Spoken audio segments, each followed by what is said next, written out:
Haleluya, puji Tuhan, salam sejahtera Bapak Ibu, Saudara-saudari, keluarga GPD LSAD Magelang, dimanapun Bapak Ibu Saudara berada.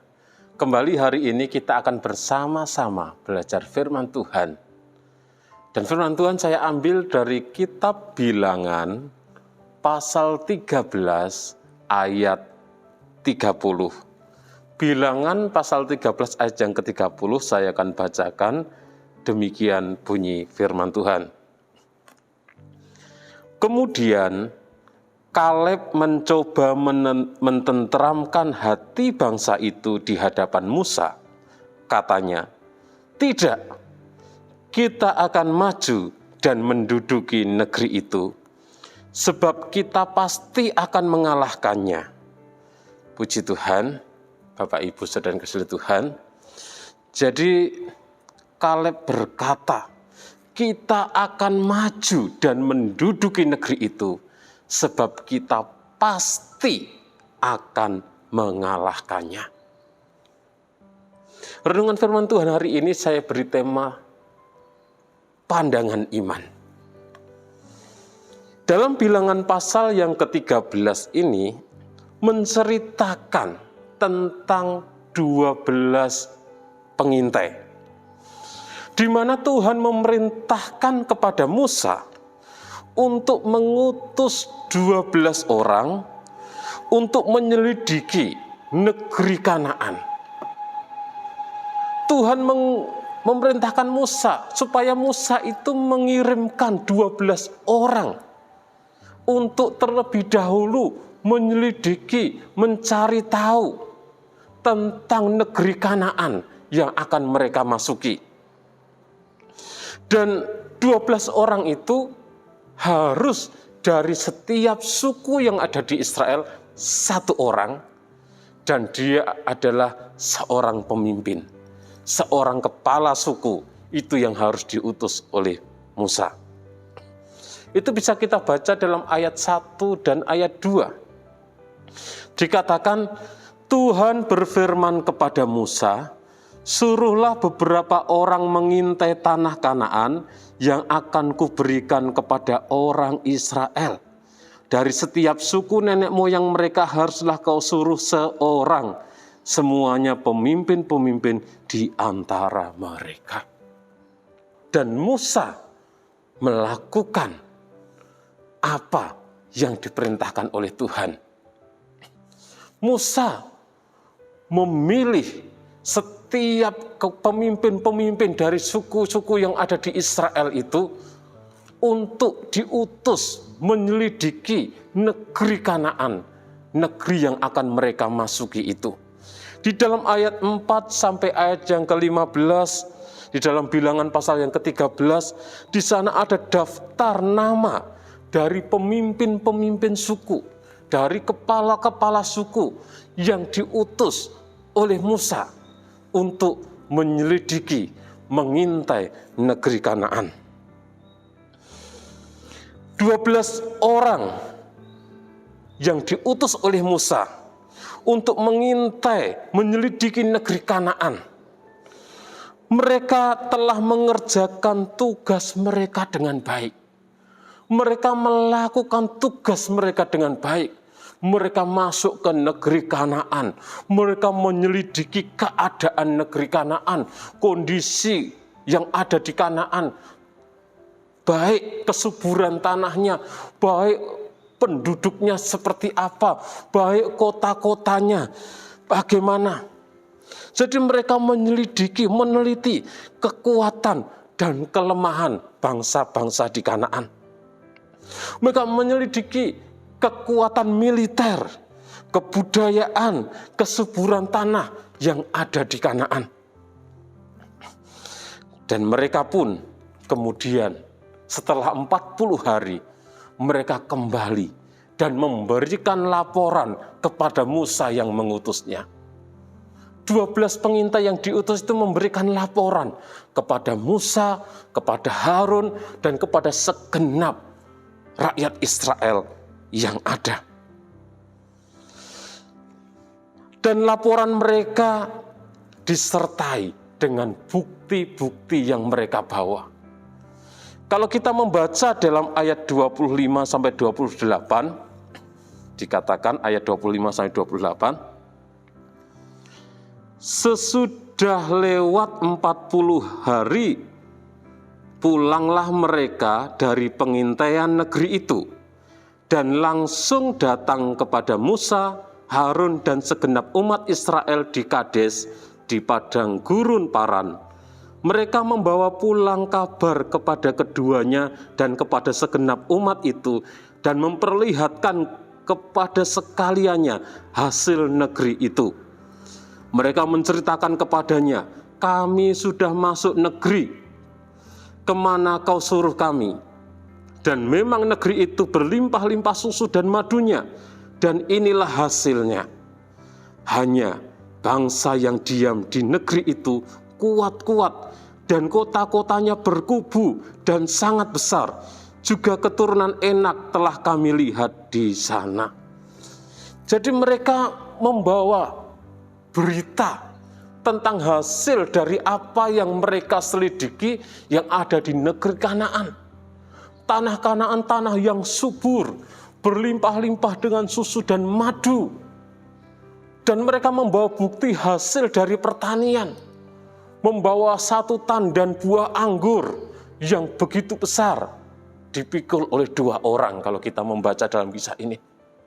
Mereka membawa beberapa buah delima, mereka membawa buah ara sebagai bukti bahwa negeri Kanaan adalah negeri yang subur, negeri yang berlimpah-limpah susu dan madunya, seperti yang difirmankan dan dikatakan oleh Tuhan.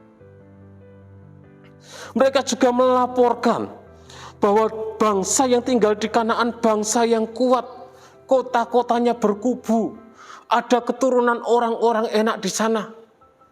Dan itu memang benar, yang mereka katakan itu benar. Penduduk Kanaan memang besar-besar, ada keturunan orang Enak, keturunan raksasa. Kota-kota mereka memang berkubu. Dan tidaklah mudah untuk menaklukkan, untuk mengalahkan penduduk Kanaan yang terdiri dari orang yang kuat, yang didukung oleh kubu pertahanan yang tangguh. Sementara Israel hanya memiliki peralatan perang yang terbatas. Dan rasanya sukar bila harus berperang melawan bangsa yang sudah mapan. Jadi penduduk Kanaan sudah mapan, punya benteng-benteng yang kuat. Jadi secara manusia memang sukar menghadapi bangsa yang sudah mapan, bangsa yang mempunyai kekuatan militer yang tangguh. Itulah sebabnya 10 orang pengintai, dia berpendapat bahwa tidak mungkin menaklukkan bangsa yang besar dan kuat itu. Karena apa? Karena 10 orang pengintai, mereka melihat dengan kemampuan manusia. Mereka melihat dengan pandangan manusia. Secara manusia, bangsa penduduk Kanaan memang besar-besar, kuat-kuat, kota-kotanya berkubu, punya benteng-benteng yang tebal, yang kuat. Dan secara manusia, dengan pandangan manusia, tidak mungkin Israel dapat mengalahkan mereka. Tidak mungkin Israel maju menyerang dan menang. Tidak mungkin Israel dapat merebut kota Kanaan itu. Tidak mungkin secara manusia. Dan 10 orang pengintai, mereka melihat dengan pandangan manusia. Sehingga mereka berkata, mereka berpendapat tidak mungkin menaklukkan bangsa yang besar dan kuat itu. Dalam ayat 31 dikatakan, ayat 31, tetapi orang-orang yang pergi ke sana bersama-sama dengan dia berkata, kita tidak dapat maju menyerang bangsa itu karena mereka lebih kuat daripada kita. Memang secara manusia, secara pandangan jasmani, mereka lebih besar, peralatan perang mereka lebih lengkap, mereka lebih kuat, sehingga 10 pengintai itu berkata, tidak mungkin. Tetapi berbeda dengan Kaleb. Kaleb tidak setuju dengan pendapat dari 10 pengintai itu. Kaleb tidak setuju dengan apa yang disampaikan oleh 10 orang tersebut, 10 pengintai itu. Dan Kaleb yakin akan janji Allah kepada bangsa Israel, bahwa tanah itu akan diberikan kepada umatnya Israel. Jadi Kaleb, dia memandang dengan pandangan iman, dengan pandangan iman kepada janji Allah. Allah yang berjanji adalah Allah yang maha kuasa, Allah yang sanggup menggenapi janjinya. Kaleb tahu bahwa yang menghendaki bangsa Israel memasuki tanah Kanaan, pergi ke Kanaan, bukanlah Musa.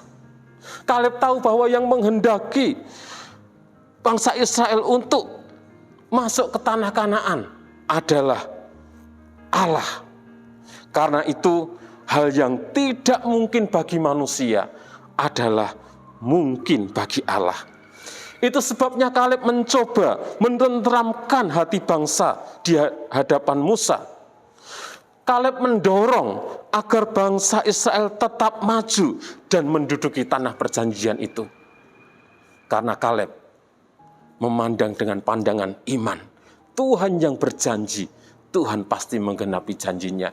Tuhan yang berjanji, Tuhan yang maha kuasa, Tuhan yang pasti menolong. Sehingga Kaleb mengajak umat Israel untuk tetap maju, merebut dan menduduki tanah Kanaan. Dalam ayat 30 dikatakan, kemudian Kaleb mencoba menenteramkan hati bangsa itu di hadapan Musa, katanya, tidak, kita akan maju dan menduduki negeri itu, sebab kita pasti akan mengalahkannya. Kaleb berkata, kita pasti akan mengalahkannya, karena Kaleb memiliki pandangan iman kepada janji Tuhan. Ke-12 orang pengintai melihat pemandangan yang sama, negeri yang sama, tanah yang sama, kota yang sama, orang-orang penduduk Kanaan yang sama yang mereka lihat. Tetapi mereka memiliki perbedaan pendapat. Karena Kaleb melihat dari sudut pandang Allah yang berkuasa. Kaleb melihat dengan cara pandang Allah, dengan pandangan iman. Sedangkan para pengintai yang lain, 10 orang pengintai, melihat berdasarkan pandangan manusia. Melihat dengan kekuatan mereka, tidak mungkin mengalahkan bangsa Kanaan.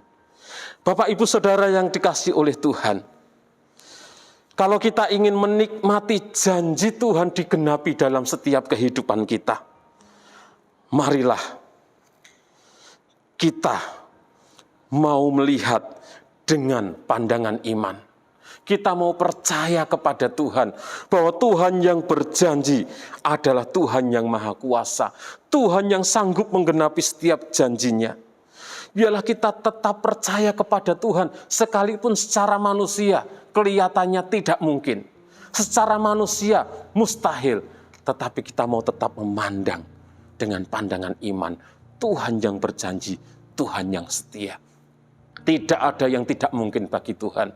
Tidak ada yang mustahil bagi Tuhan. Tidak ada yang sukar bagi Tuhan. Tuhan sanggup menolong kita. Tuhan sanggup menggenapi setiap janjinya bagi kita, umat-umatnya yang terus percaya kepada Tuhan.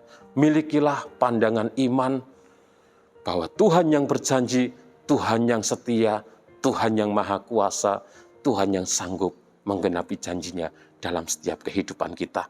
Mari kita berdoa, Bapak, Ibu, Saudara yang kasihi Tuhan. Terima kasih Tuhan buat setiap janjimu. Kami percaya janjimu ya dan amin. Karena Engkau Allah yang maha kuasa, Allah yang berjanji, Allah yang setia. Kami mau terus mengarahkan pandangan kami hanya kepada Engkau. Kami mau terus memegang setiap janji-janjimu di dalam setiap kehidupan kami. Sekalipun secara manusia tidak mungkin, tetapi kami percaya bagi Engkau tidak ada yang tidak mungkin. Engkau sanggup menggenapi setiap janjimu dalam kehidupan kami, umat-umat-Mu.